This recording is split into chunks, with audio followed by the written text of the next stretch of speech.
Bienvenue dans ce décryptage stratégique dédié à l'ingénierie navale soviétique et russe. Notre focus aujourd'hui, c'est tout simplement le plus grand sous-marin jamais construit dans l'histoire de l'humanité. Allez, on plonge directement dans le vif du sujet pour examiner ce véritable titan des mers. Au sommaire de ce briefing, on va d'abord voir les spécificités du projet 941, sa furtivité et sa propulsion, la logistique et la vie à bord, ses capacités arctiques, et enfin, on terminera par une comparaison avec les autres classes de la flotte russe. C'est parti. Première partie, penchons-nous sur l'architecture et les spécificités de ce fameux projet 491. Alors, pour vraiment comprendre ce monument de la guerre froide connu sous le code OTAN Typhoon ou Akula côté russe, il faut d'abord réaliser sa démesure absolue.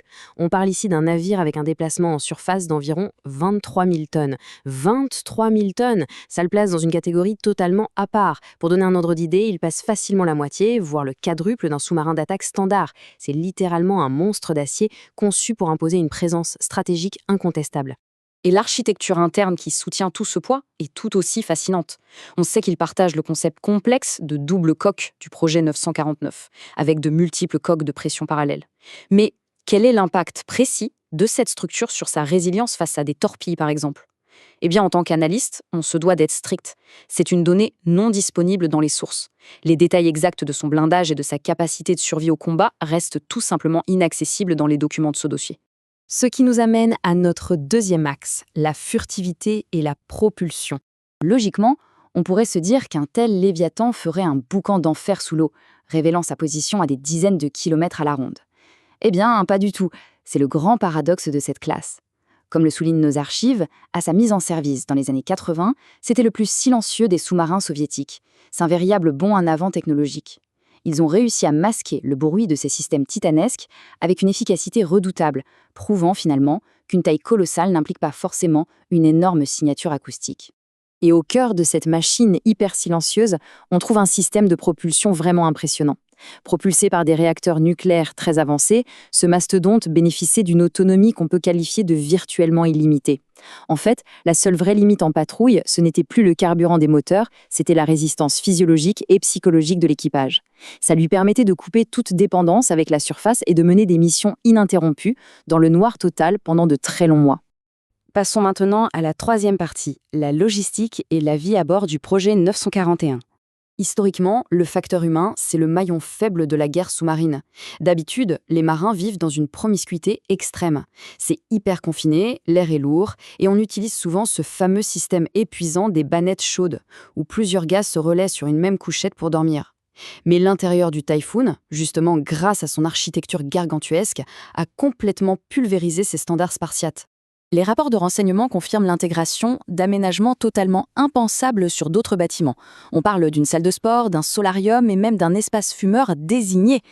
Et attention, ce n'était absolument pas un luxus superflu pour faire joli. C'était une pure nécessité d'ingénierie sociale, spécialement pensée pour maintenir le moral et la santé mentale de l'équipage pendant ces longues patrouilles d'isolation sous les océans. Par contre, il faut absolument séparer le mythe de la réalité. On entend très souvent parler d'une légendaire piscine et d'un sauna à bord du Typhoon.